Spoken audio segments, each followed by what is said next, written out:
I'm not afraid. You will be. A long time ago in a galaxy not so far, far away, the movie phenomenon that launched an empire, Star Wars. I'm Jane Pauley, and this is Time and Again. Join me. It is your destiny. The following program is brought to you in living color. Ladies and gentlemen, good evening to you. This is Lowell Thomas in New York. The Beatles emerged off the And go, my fellow Americans! I'm Chet Huntley, your host on... We had 73 television cameras on Mayday Girl. President Nixon is actively... One small step for man. Hello and welcome to Time and Again. If you are of a certain age and can remember long ago when Star Wars first came out, you may remember the feeling of being in the presence of a cultural phenomenon and a motion picture classic. It was May 1977. Star Wars was the first in a series that would include The Empire Strikes Back in 1980 and Return of the Jedi 3 years after that. A fourth film is now in production and at least 2 more are planned. The Star Wars saga is an epic fable of good and evil, cast in the mold of classic movie westerns just set in outer space. Star Wars has worked its magic on movie audiences for more than 2 decades, in theaters, on video, and with a mountain of Star Wars merchandise. Combined worldwide takes so far, more than $6 billion.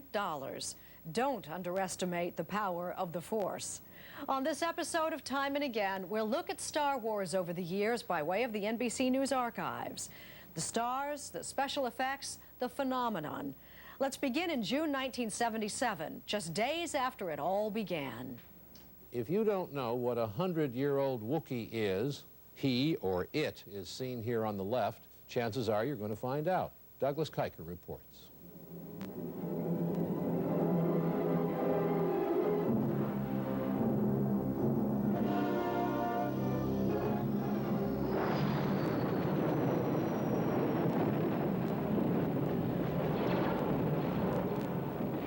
Star Wars. It is more than just a successful movie, it is a box office phenomenon. The film is breaking attendance records all over the country. Not since Jaws have so many people stood in line to see a movie. Star Wars cost $9 million to produce. It will bring in at least 10 times that amount. As a result, the price of 20th Century Fox stock has doubled in the last 2 weeks. There are no sex scenes in Star Wars. Unlike Jaws, it doesn't frighten people. It's just an old-fashioned cowboy movie set in space with mind-boggling special effects.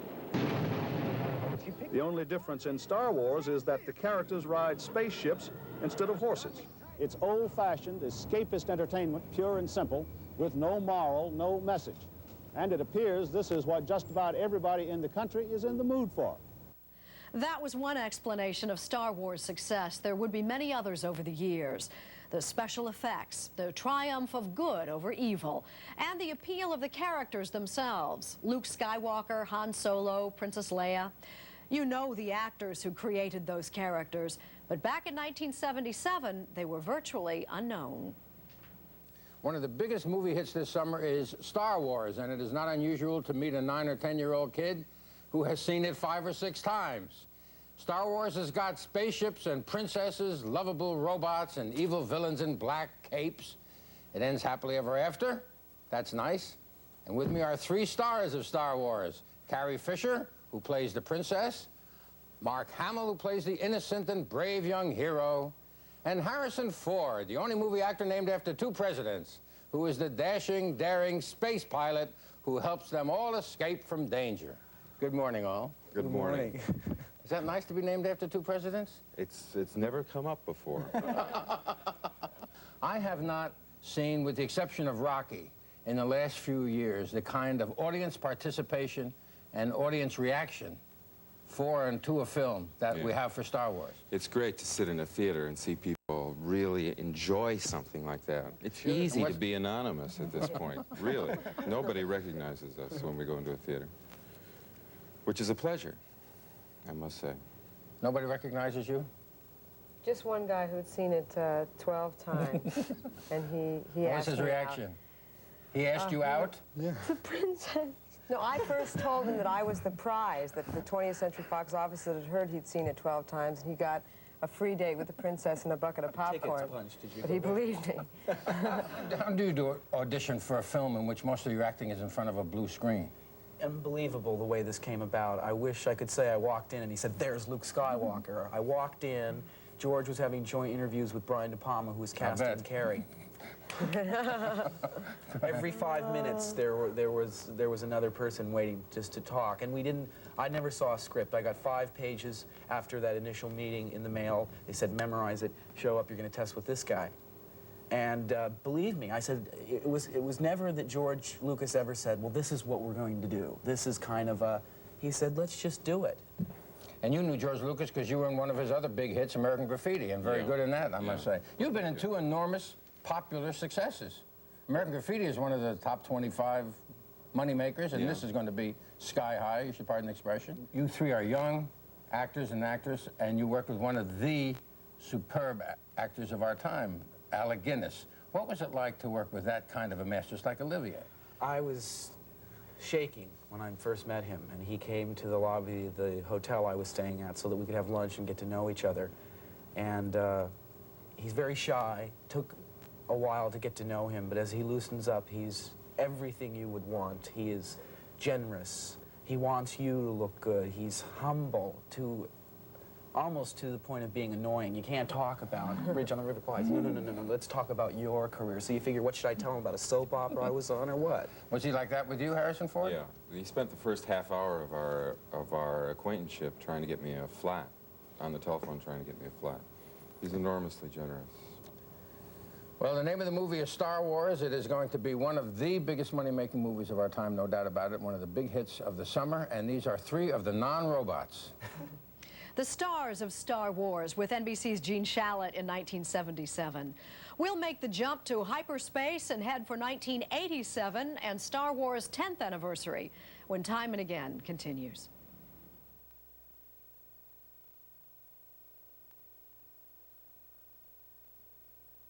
Ten years ago this week, George Lucas unleashed Star Wars on the world, and within days it was on its way to becoming one of the top-grossing films of all time. And its characters, from Luke Skywalker to R2-D2, were a regular part of any child's vocabulary, and a lot of grown-ups.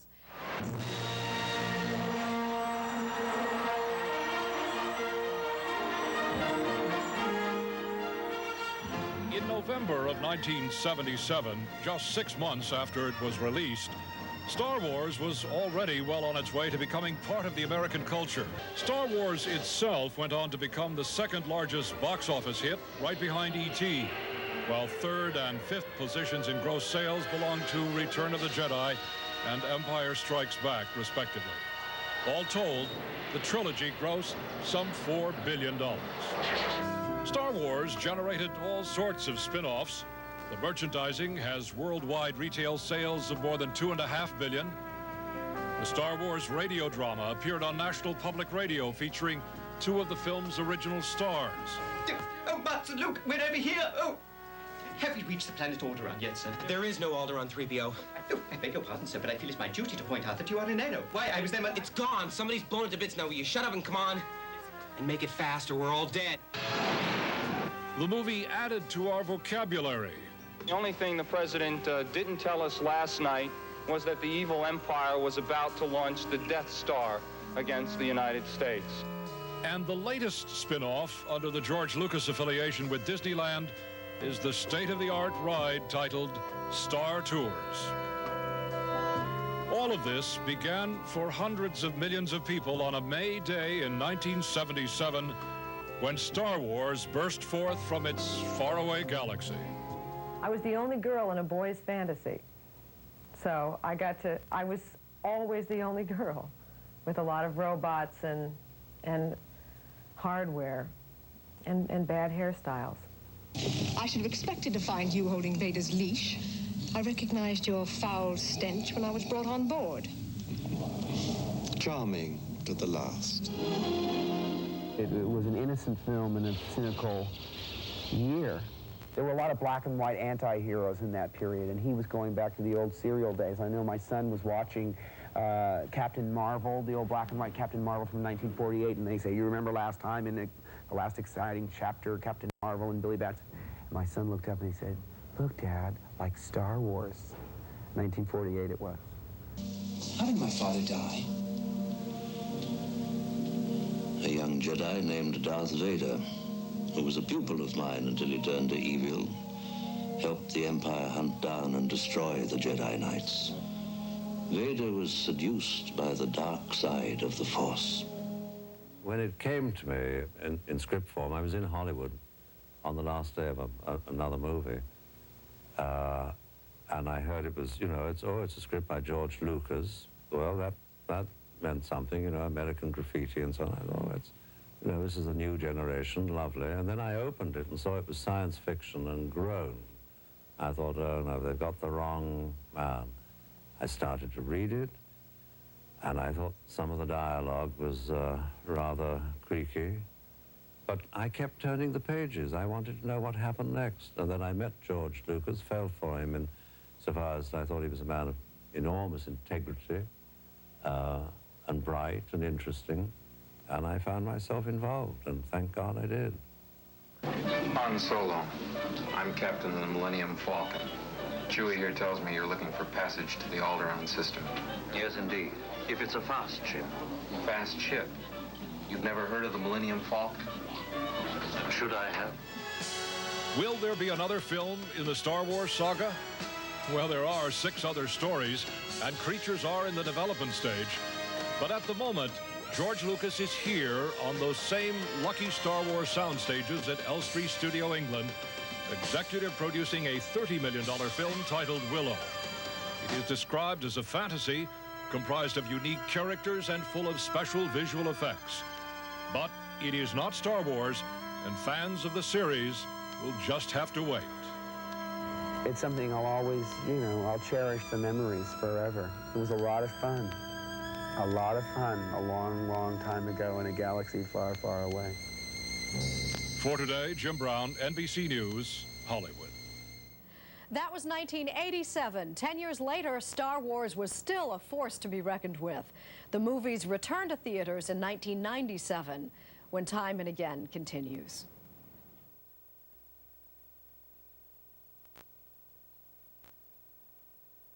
Tonight, 20 years after it blazed new paths in movie making, Star Wars is back on the big screen. This is a spruced-up version of the original with up-to-date special effects, state-of-the-art sound, and 4.5 extra minutes of super galactic fun and games. In cities across the country, people have been lining up by the thousands to get tickets, even if the only ones left now are for a 3 a.m. viewing. May the Force be with them. Tom Brokaw, NBC's version of A Jedi Knight. In January 1997, on the successful re-release of Star Wars, almost 20 years after it first came out. An opportunity for a generation of kids already familiar with Star Wars on video to see it for the first time on the big screen. And it was fun for older kids as well. It's part of the American vernacular at this point in time. It's part of our culture.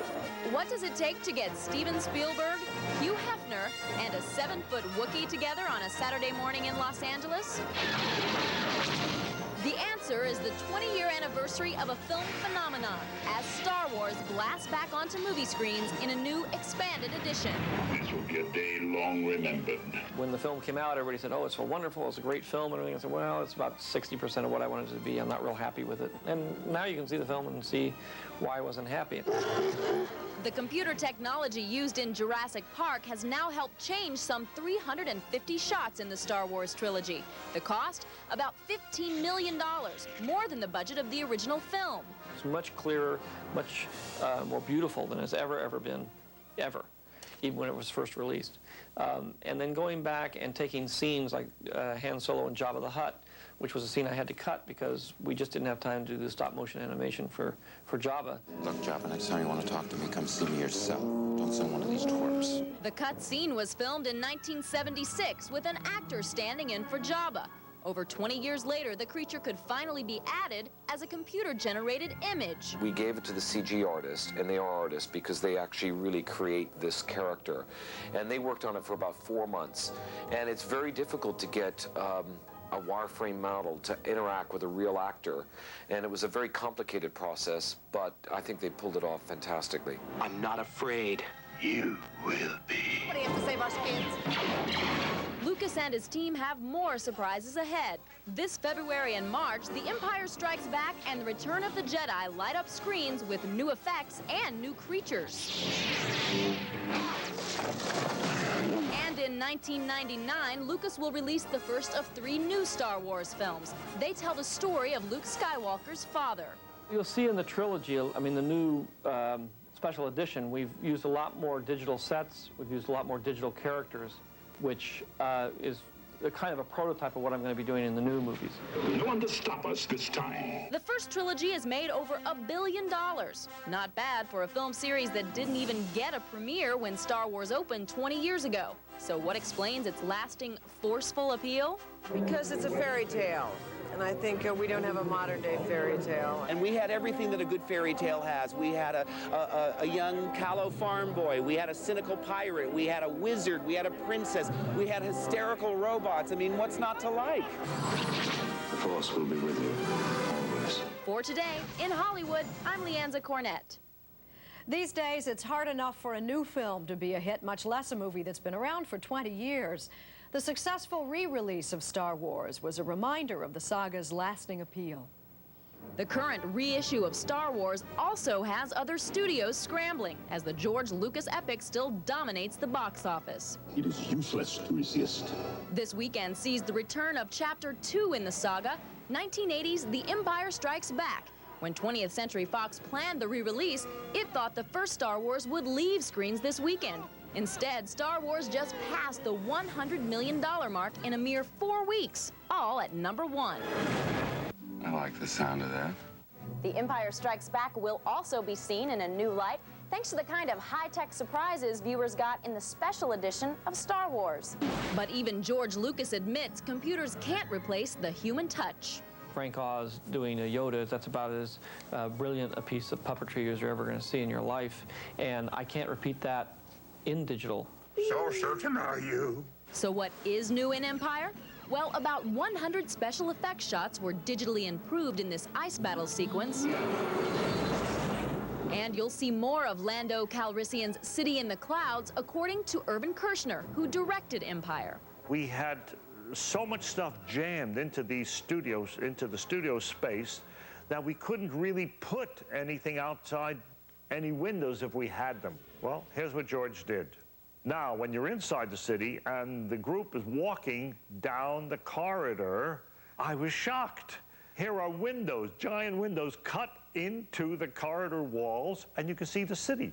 What we really had intended was now on the screen. Nobody dares venture near the system of Alderaan.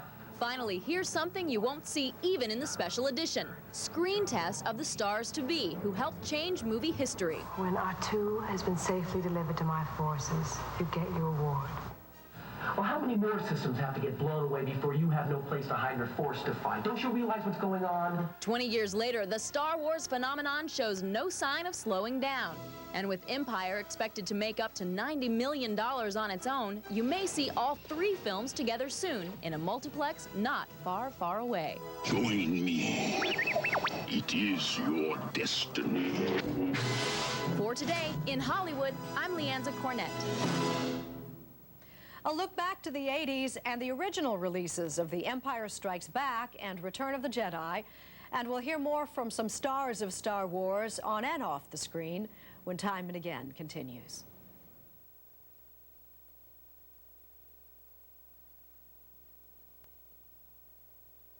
Welcome back to Time and Again as we revisit the phenomenon of Star Wars, more than 2 decades old and counting. From the beginning, creator George Lucas envisioned the Star Wars saga as 9 movies, 3 trilogies, with the original movie being the first episode in the second trilogy. The new movie now in production is actually the first episode of the first trilogy, featuring the early adventures of Obi-Wan Kenobi, Darth Vader, and Yoda. Confusing? not to true fans who in 1980 were treated to the first sequel. It's coming, folks. You've been waiting 3 years, I should think. The long-awaited and long-anticipated sequel to Star Wars, The Empire Strikes Back.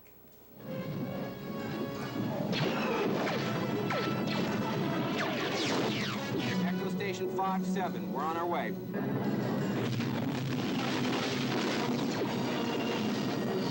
All right, boys, keep tight now. Luke, I have no approach vector. I'm not set. Steady, Dak. Attack pattern Delta. Go now. All right, I'm coming in.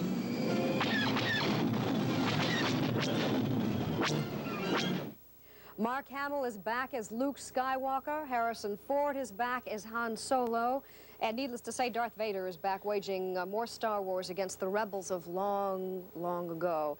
We begin the second one with yet another conflict with the Empire. But the story is really not so much about those conflicts in the second one as it is about the characters.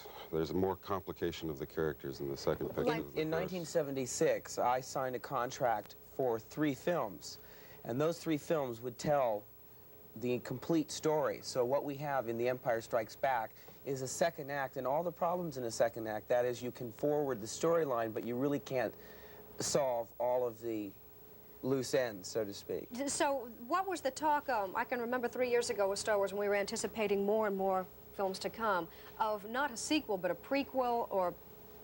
The next trilogy after the next film will go 20 years earlier and tell of the young Alec Guinness character and how Darth Vader came to power, and then we wouldn't be involved in those because our characters were just little nippers. So this is it for you guys? The third one. The third one. The third one will be? Which we haven't made yet. All right, well, good. We've got another clip. I want to show you as much of the movie as we can get away with without charging you $5 a crack. So take a look at this. Keep your eyes open, huh? Hey! Why, you slimy, double-crossing, no-good swindler. You got a lot of guts coming here after what you pulled.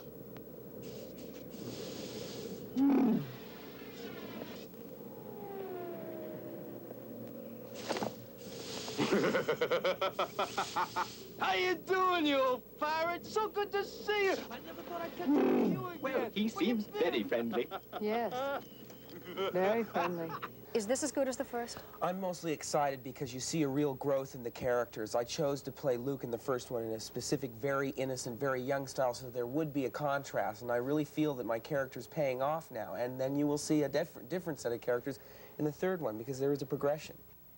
Part of that progression was from the comic book simplicity of the first Star Wars to the darker themes and more elaborate special effects of the sequel. The Empire Strikes Back was notable, too, for the introduction of Yoda. NBC's Gene Shalit spoke to the man behind the Jedi Master, Muppet Master Frank Oz. Who is Yoda? What is Yoda? Tell us a little bit about Yoda. Yoda is the Jedi Master, and Yoda trains Luke in the ways of the Force. And so he's really the patient, wise, but strong leader, teacher. I said he was tiny. How big is he? He's about under 3 feet. He's about this big? Yeah. And how old is he? He's around 900 years old. Now all I gotta do is find this Yoda. This place gives me the creeps. Still, there's something familiar about this place. I don't know. I feel like we're being watched. Away, put your weapon. I mean you no harm. I am wondering, why are you here? I'm looking for someone. Looking? Found someone you have, I would say. Right. Help you I can. Yes. I don't think so. I'm looking for a great warrior. Oh, great warrior. Oh. Wars not make one great. Was it hard to do? I've been performing for about over 20 years, and that's one of the hardest things I've ever done. You've done a tremendous amount with this character. I love that character. And in part, I believe in answers in life or attempted solutions in life that are not easy. I believe in long-term and working hard and being sensitive to your needs and other people's needs. And Yoda believes in that too. There's a great deal of strength and power in Yoda, tremendous. But there's a richness of character, and he's struggling against the Force, and it's a tremendously mythic, courageous, and lonely struggle. We'll return in a moment with Return of the Jedi when Time and Again continues.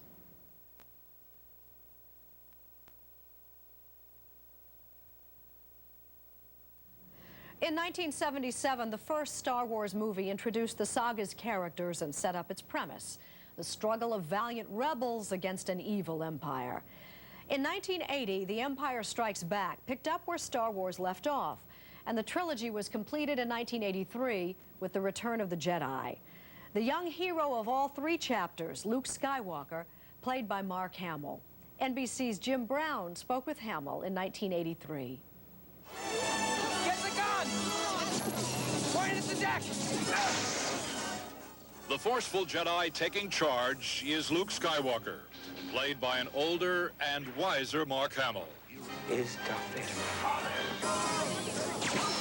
In this last edition of the Star Wars middle trilogy, we're seeing a more mature Skywalker, and it's a relief to the actor. I enjoyed Empire more than I did Star Wars because there was a progression in the character. I mean, he was more adult and had more problems, and it was just deeper and more interesting to me. And I think Jedi fulfills what the first two set up. I mean, this is one of the most elaborate setups in movie history. Well, Hamill's contribution is no longer indiscernible. He's the key to what makes Jedi work. And now, when we're seeing Skywalker, for what we're told is the last time, a new, compelling side of Hamill emerges. Vader's here. Now, on this moon. How do you know? I felt his presence. He's come for me. He can feel when I'm near. That's why I have to go. As long as I stay, I'm endangering the group and our mission here. I have to face him. Why?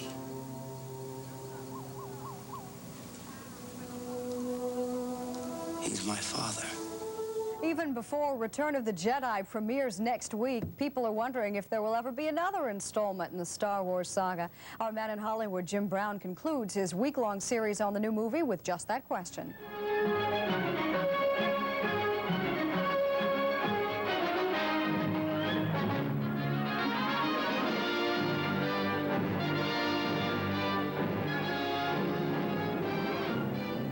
There will be lines around the block here next Wednesday when Return of the Jedi opens. The overwhelming success of the Star Wars saga has meant almost $1 billion at the box office. George Lucas financed Return of the Jedi from his own money, just about writing out a personal check for $30 million. But despite what looks like a sure thing, longtime Lucas associate Return of the Jedi producer Howard Kazanjian admits to a bad case of nerves. But you're not sure until it comes out. You're never sure. You may not be right. You may have made a mistake. Kazanjian and Lucas may be the only doubters around. Jedi is review-proof. Only Star Wars fans need to be appeased. To get this last part of the trilogy the way Lucas wanted, intense discussion took place at Lucasfilm with screenwriter Lawrence Kasdan, who also wrote Empire Strikes Back and Raiders of the Lost Ark. Is it fair to say this is really Luke's picture? I think so. This is Luke's trilogy, these three pictures. And it's a tribute to Harrison and to Carrie that the other characters have held up very strongly throughout. And in some ways, their presence may have been stronger in Empire. But what needs to be resolved in Jedi is Luke's story. The actors say they won't miss the galaxy. Harrison Ford could be speaking for his co-stars. I'm glad I did all three of them. I'm glad that it, it brought itself to a natural conclusion. But 3 is enough for me. I was glad to to see that costume for the last time. Still, in the future, machines may have the last word. For today, Jim Brown, NBC News, Hollywood. Audiences respond to the Star Wars movies not just because of how they look, but how they sound. The sound effects and the music play key roles in the film's success. And the man behind the music is legendary film composer John Williams, profiled by NBC's Jim Brown in 1983. Red 3, Red 2, pull in. Got it. 3 of them coming in, 20 degrees. Cut to the left, I'll take the leader. Return of the Jedi is crammed with our expectations. Action, aliens, adventure. While Lucas likes to keep his plots a secret, he doesn't mind sharing technical expertise. And since the release of Star Wars in 1977, his documentaries have explained away a lot of illusions. We've become pretty sophisticated when it comes to blue screens, matte paintings, and miniatures. But for the most part, sound still remains a mystery.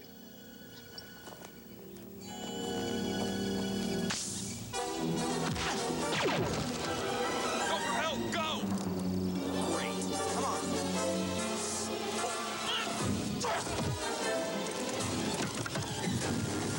What we know is the music. In the case of the Star Wars saga, Oscar-winning composer John Williams, also the conductor of the Boston Pops.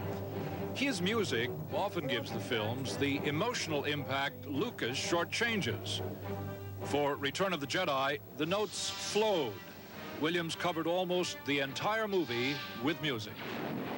These space films are symphonic in scale, and they require sometimes 90 minutes or even more. In the case of Jedi, I think there's nearly 2 hours of music in the film. The orchestra accompanies almost all of the film. It's rather like a cartoon in that you may not be aware of it all the time, but music is accompanying most of the gestures and most of the action all of the time.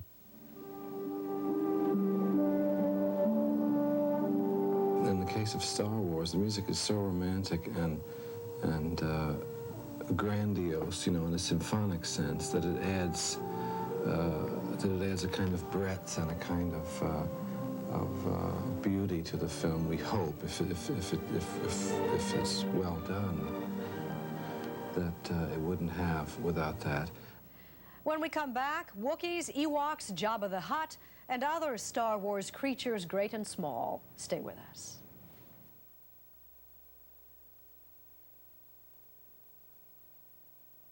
Character actors for most movies can be found by picking up the phone, but as our man in Hollywood, Jim Brown, reports this morning, that was not the case with Return of the Jedi.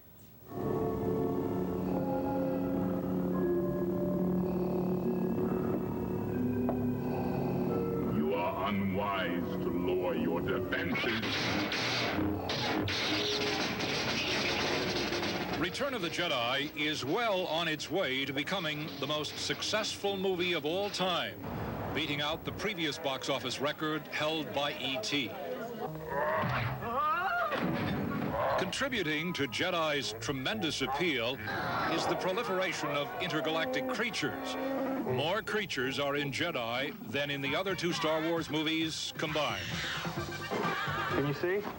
Just walk a little bit more freely. That's looking very, very good. Even before the Jedi script was written, a monster shop was set up at Lucasfilm in Marin County, Northern California, under the direction of creature expert Phil Tippett. Tippett's team created more than 80 aliens and creatures, which took almost a year to construct. When we first started doing design work on Jedi, we just started making monsters, just weird and horrible monsters. While designing a lot of the work, we really tried to depart as far as we could from what you've seen before. We were thinking of things that would look weird, different compilations of animal forms stuck together and rearranged. We'd sculpt a lot of little busts and plasticine clay, and from those George would choose those that he liked or say he wanted some changes. Based on those, we would decide how big a creature would be, what kind of articulation it would have, and start working out the possible relationships of size to other people. Most of the grotesquerie is featured in the opening sequence of Jedi, which takes place in the throne room of Jabba the Hutt. 300 or so pounds of green slime who's taken both Han Solo and Princess Leia captive. Helping to formulate the creatures for the Jabba sequence was Star Wars creator George Lucas. What it means is we'd have to figure out a way of opening the mouth and making it at least... You could actually make maybe an oversized mouth, something like that, where you could move her lips, because that mouth's very tiny. The thing is, it doesn't have to be articulate. All it has to do is be able to open and close. Let me whisper in your ear. It took teams of skilled technicians to make the creatures come alive, some working from a traditional puppet vase. But Jedi isn't all ick. There's also an ah factor. Those gushing sounds can be heard when the princess stumbles over teddy bear-like creatures called Ewoks. I promise I won't hurt you. Now come here. All right. You want something to eat? Ewoks were nothing more than suits worn by little people and kids. That's right. But on camera, they took on a life of their own. Come on.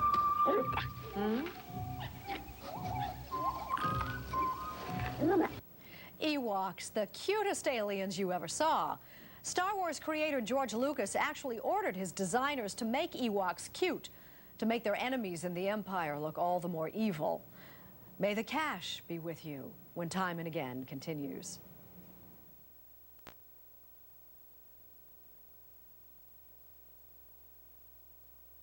Astronomer Carl Sagan used to marvel at the billions and billions of stars in the galaxy.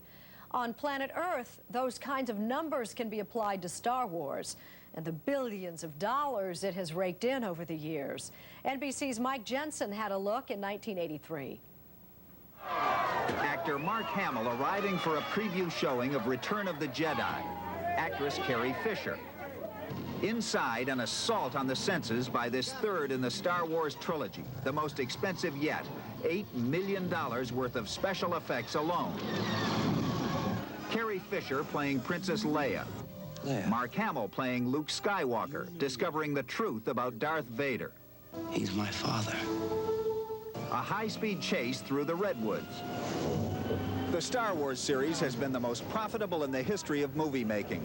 The first two in the series, Star Wars and The Empire Strikes Back, have grossed about $900 million from ticket sales.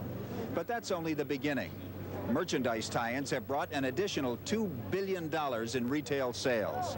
And this third movie in the series, Return of the Jedi, is bringing with it the biggest merchandise and promotional blitz ever to come out of Hollywood. Kenner Products is introducing 17 new Jedi figures, 3 new spacecraft. It's spending $12 million to promote them. Lucasfilm, which produced Return of the Jedi, gets a royalty for every product tie-in.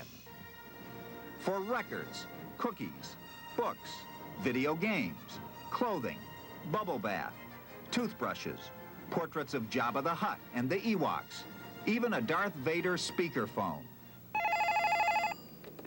Hello? I'm calling about Return of the Jedi.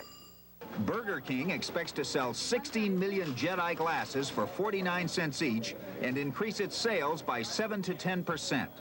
Right now we have over $8 million in our Return of the Jedi glasses in our warehouses, and we're spending about $7 million on the airwaves to promote the program. And all over the country, Star Wars fans have been waiting in line for tickets to tomorrow's opening of Return of the Jedi, to be followed by an avalanche of new merchandise to feed their heroic fantasies. Mike Jensen, NBC News, New York. Okay, so the Star Wars movies are big money makers, so they're wholesome and exciting entertainment, but they're also just a tiny bit silly, as comedian Mel Brooks pointed out in his 1987 parody, Spaceballs. Dom DeLuise is a pizza in Spaceballs. Yes. And if you think I'm going to explain that, you're crazy. But anyhow, his name is Pizza the Hutt. Yes. Right? He's Pizza the Hutt. Well, I mean, in Star Wars, there was a character called Jabba the Hutt. So instead of Jabba the Hutt, we did Pizza the Hutt. I mean. Also, in one of the Star Wars, there was a little tiny being called Yoda. Yes. And in this movie? Yogurt. Played by? Your obedient Jew. So there I have got to mention another movie that you rip off, and that is Moulin Rouge. Yes. Because you do a great imitation of Jose Ferrer. That's right. As this midget Yogurt. Yes. The wise. Yes. I got the bruises on my knees to prove it. You're hiding me. But you're the one. Yes. I am the keeper of a greater magic.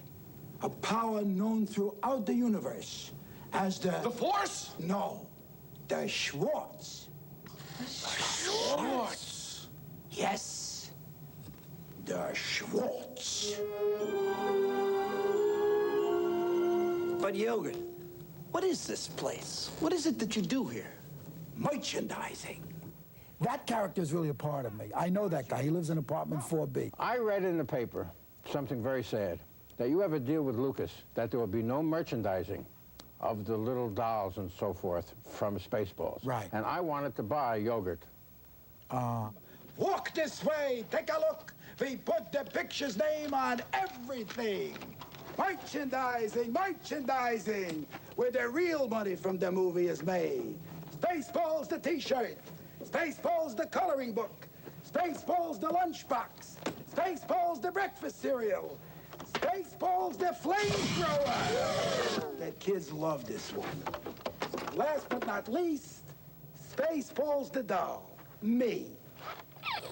May the Schwartz be with you. Adorable. Spaceballs got laughs poking fun at Star Wars, but it did nothing to slow down the franchise's extraordinary success. A success that seems certain to extend into the next millennium. The fourth Star Wars film is due in 1999, and the one after that, it should be out in 2001. Talk about a space odyssey. That's Time and Again for now. Thanks for joining us. I'm Jane Pauley, and we're history.